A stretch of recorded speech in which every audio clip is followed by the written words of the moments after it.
Beneath the red dust of the Australian interior, underneath the spinifex and the saltbush and the flat ancient country that stretches from horizon to horizon, there is an ocean. Not a metaphor. Not an underground lake or a buried river or a seasonal aquifer that fills when it rains and empties when it does not. An ocean in the meaningful sense of the word. An enormous, interconnected body of water extending beneath an area larger than the entire United Kingdom, France, Germany, Spain, and Italy combined. Containing more fresh water than any other underground reservoir on the continent. Sitting in porous rock under pressure, it has accumulated over millions of years. Feeding springs in the middle of the driest inhabited continent on Earth that have been flowing continuously for longer than human civilization has existed. Most Australians know it exists in the way that most Australians know that the Great Barrier Reef exists. As a fact somewhere in the background of their understanding of the country. Something mentioned briefly in a school curriculum and then set aside. What they do not know is what scientists studying this body of water in detail have found inside it. What the water itself contains. What the geological record of the system encodes about the history of this continent and this planet.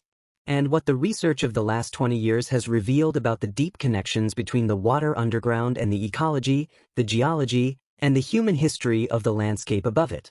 When you look at all of that together, the Great Artesian Basin stops being a background fact and becomes something that demands to be taken seriously as one of the most scientifically significant features of the Australian continent. This is that account. If you are new here, this channel covers Australian history, science, and country that most people were never properly taught. Subscribe now and let me know in the comments below what you knew about the Great Artesian Basin before watching this video today. Let us start with what it actually is. Because the standard description of the Great Artesian Basin, the one that appears in school textbooks and on national park signage and in the few popular accounts of the system that exist, is accurate as far as it goes and incomplete in almost every direction. The Great Artesian Basin is a sedimentary basin. A geological structure formed when a large section of the Australian continental crust subsided, creating a bowl-shaped depression that filled over millions of years with sediment deposited by rivers, lakes, and shallow seas. The basin underlies parts of Queensland, New South Wales, South Australia, and the Northern Territory, covering approximately 22% of the Australian continent. It is one of the largest artesian basins in the world. The word artesian refers to the pressure. The water in the basin is confined under the weight of overlying rock. When a bore is drilled down to the water-bearing layers, that pressure pushes the water upward through the bore without any pumping required. In some cases, the water reaches the surface on its own and flows freely. This property, water rising under its own pressure from rock that looks completely dry from the surface, was what made the basin economically transformative when European pastoralists discovered it in the 1870s and 1880s. The interior of Australia, which receives too little rainfall for reliable surface water across most of its area, was open to the cattle and sheep industries by the bore water of the Great Artesian Basin. Without the basin, the pastoral history of inland Australia does not happen in the same way. Without the basin, several of the inland towns that exist today do not exist. The economic story is the one most people have heard.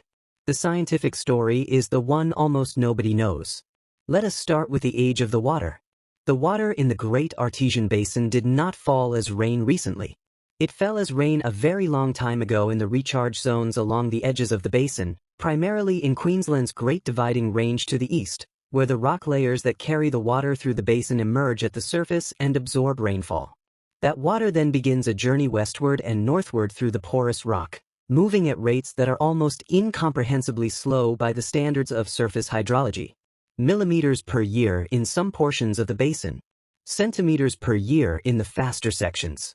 By the time water that entered the rock in the eastern recharge zones reaches the western and southern discharge zones where springs and bores bring it to the surface, it has been traveling underground for a very long time. Isotopic analysis of the water at different points across the basin, using the same principles of radioactive decay that allow geologists to date the Jack Hill zircons, has allowed researchers to estimate how long the water has been underground at different locations within the system. The results are extraordinary. Water emerging from springs in the far southwestern portions of the basin, the most distant points from the eastern recharge zones, has been underground for periods ranging from 1 million to 2 million years. 2 million-year-old water. Water that fell as rain before modern humans existed. Before our species had evolved. Before the beginning of the Pleistocene ice ages. Before the megafauna that Naracort's fossil record documents had begun their decline. Water that entered the rock when the landscape through which it fell was populated by animals that no longer exist anywhere on Earth. That water is now being brought to the surface through bores and springs. It is being pumped into cattle troughs. It is evaporating into the desert air of the western Queensland outback. What it carries with it from underground is a chemical record of the climate and environment at the time it recharged. The dissolved minerals in the water, the isotopic ratios of its components, reflect the conditions of the surface at the moment of recharge in ways that researchers can read as a climate archive. The temperature, the rainfall patterns, the vegetation chemistry of the soils through which the water moved before entering the rock. The oldest water in the Great Artesian Basin is a direct sample of the Pliocene atmosphere, a physical connection to a world that existed before humanity. No other continental groundwater system in Australia provides a comparable archive. Very few groundwater systems anywhere in the world do. Now let us talk about the structure of the basin itself. Because the geological architecture of the Great Artesian Basin is more complex than the simple bowl of water that the standard description implies, and that complexity has consequences that reach from the deep crust to the surface ecology in ways that recent research has been systematically documenting. The water-bearing rock layers of the basin, called aquifers, are not uniform. The basin contains multiple distinct aquifer units, separated by layers of less permeable rock called aquitards that slow or prevent the vertical movement of water between different levels of the system. These different aquifer units were deposited at different times across the basin's geological history, under different environmental conditions, and they carry water of different ages and different chemical compositions reflecting those different histories. The deepest aquifers carry the oldest and most chemically distinctive water. The shallower aquifers carry younger water that has been more recently recharged and more recently exposed to the surface chemistry that modifies groundwater composition in the upper portions of the geological system. Understanding the connections between these different aquifer levels, where they are hydraulically connected and where they are isolated from each other by low permeability barriers, is critical for understanding how the basin functions as a water system and how it will respond to the extraction pressures that bores and the agricultural industry that depends on them have been placing on it since the 1870s. The research that has addressed this question over the last 3 decades has produced a picture of the basin's internal structure that is significantly more complex than the early understanding of the system assumed. The aquitards that separate the major aquifer units are not perfectly continuous. They have gaps, areas where the low permeability rock is absent or reduced in thickness, that allow water to move vertically between aquifer levels at specific locations. These gaps in the aquitards are called leakage zones, and their positions control where in the basin vertical movement of water between different levels of the system is occurring. The mound springs of the Lake Eyre Basin, the surface discharge points where deep artesian water rises to the surface in the desert of South Australia, are located at positions that correspond to leakage zones in the geological structure of the basin. The springs are not random. They are at specific locations where the geological architecture of the basin allows deep water under pressure to find a path to the surface. And those springs are ecologically extraordinary. The mound springs have been flowing continuously for a very long time. The mounds themselves, the raised landforms that surround each spring head and that give the springs their distinctive appearance rising from the flat desert surface, are built from mineral deposits left behind by the spring water as it reaches the surface and its chemistry changes in contact with the atmosphere. The rate at which those mineral deposits accumulate can be estimated. The height of the mound above the surrounding desert surface can be measured. From those two values, researchers can estimate how long each spring has been flowing continuously in its current location. The estimates for the oldest mound springs of the Lake Eyre Basin suggest continuous flow for periods exceeding 100,000 years. Some estimates extend further than that. 100,000 years of continuous spring flow in the middle of the driest landscape in Australia. Those springs have been providing water, in a landscape where water is the limiting resource for almost every form of life, throughout the entire period of human occupation of this part of the continent. They were flowing when the first people arrived in the Lake Eyre Basin. They were flowing through the last glacial maximum when the climate of Central Australia was significantly drier and cooler than today. They were flowing through the period when the megafauna of Central Australia disappeared from the landscape. They are flowing now. The biology of the mound springs is the second layer of the scientific significance of the Great Artesian Basin Discharge Zone. And it is the layer that most consistently surprises researchers who encounter it for the first time. Each mound spring is a biological island, an isolated wetland in the middle of a desert, surrounded by kilometers of dry country that most aquatic organisms cannot cross. The species that live in the spring environments have been evolving in that isolation for the entire period the springs have been flowing. The invertebrate fauna of the mound springs includes species found in no other ecosystem on Earth. Snails, water beetles, amphipods, and other aquatic invertebrates that have been isolated in individual spring systems for periods long enough to produce species that are not only distinct from their closest relatives but are in some cases so different that they represent separate genera. Evolution in isolation, driven by the deep time of the springs themselves. Some of the spring endemic species are not simply new species. They are the last surviving members of lineages that were once more widely distributed across the ancient inland waterways of Australia.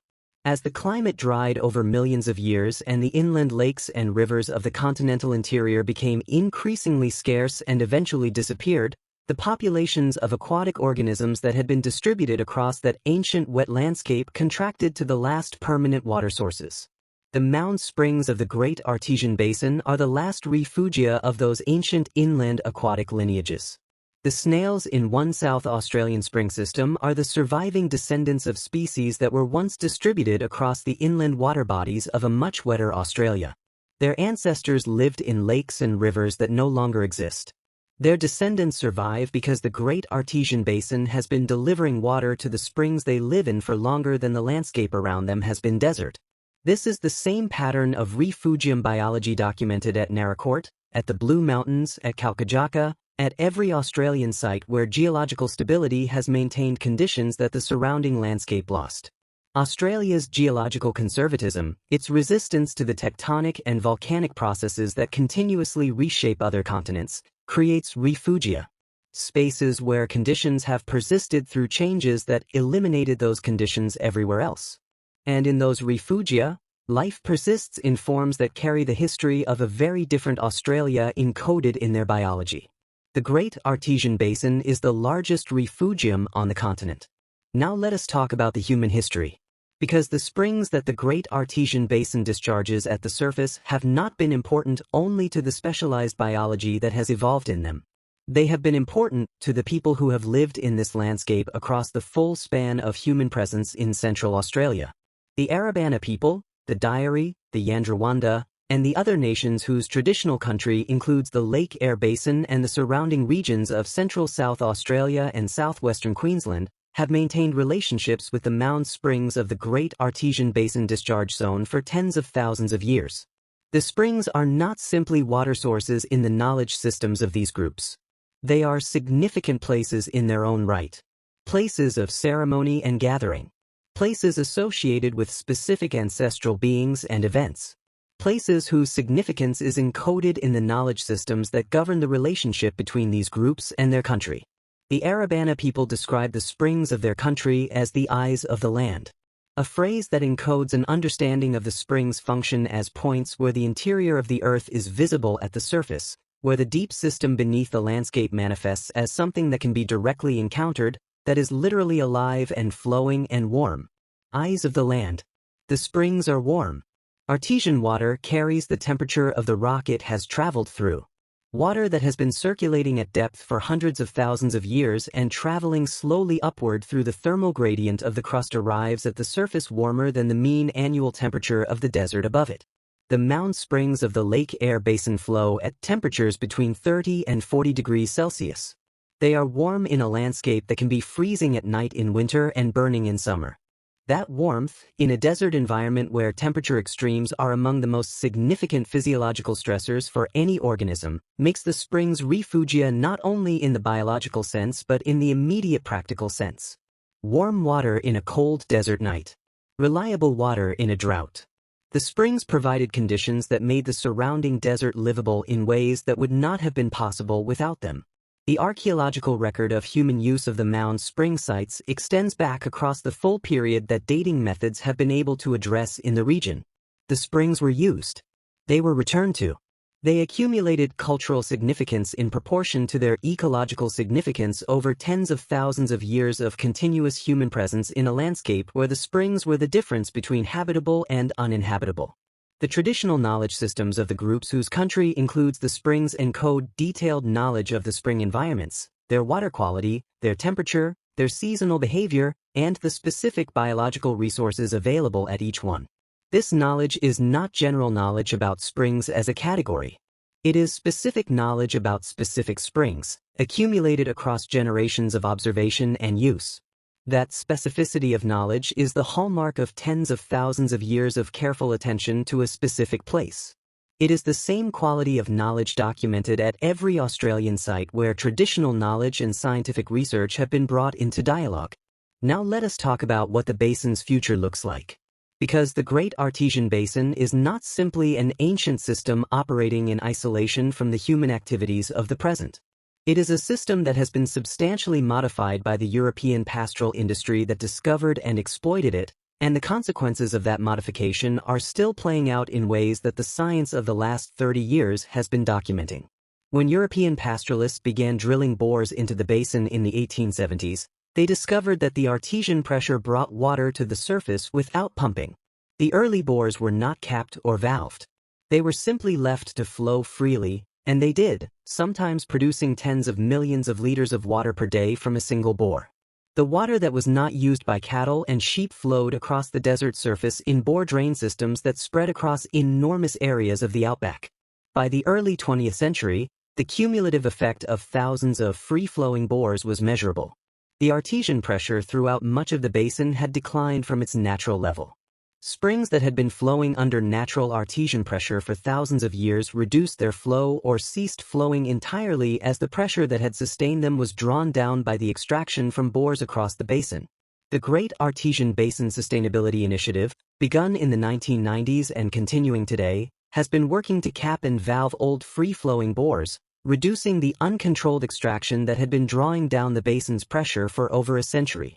The results of this program, documented by monitoring of water levels and spring flows across the basin, show that in some areas the pressure is recovering and spring flows that had ceased are beginning to resume. But the recovery is slow. The basin is enormous.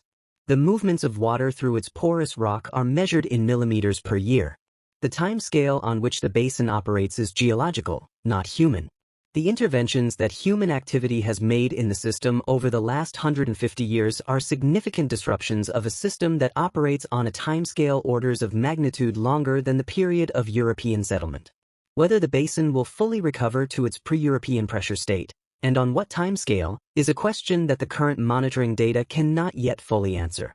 What the monitoring data does show is that the springs, the most visible and ecologically most significant expression of the basin at the surface, are responding to the management changes. Springs that went dry in the early 20th century as bore extraction drew down local pressure are beginning to flow again in some locations as that pressure slowly recovers. The eyes of the land are beginning to open again. Now let us bring the full picture together. A body of water beneath the Australian desert covering 22% of the continent, containing water that fell as rain before modern humans existed, moving through rock at rates so slow that the oldest water has been underground for 2 million years. Encoding in its chemistry a record of the climate of Pliocene Australia that no surface archive preserves. Discharging at springs in the desert that have been flowing continuously for at least 100,000 years and possibly much longer. Sustaining biological communities of endemic species that are the last survivors of lineages distributed across an ancient inland waterway system that no longer exists at the surface. Known and carefully managed by the traditional custodians of the land above it for the entire span of human presence in Central Australia. Modified by European pastoral exploitation in ways that reduced spring flows and drew down basin pressure across the 20th century. And now, slowly, in response to deliberate management intervention, beginning to recover. The Great Artesian Basin is an ocean that fell as rain before humanity existed, traveled underground for millions of years and is still arriving at the surface today.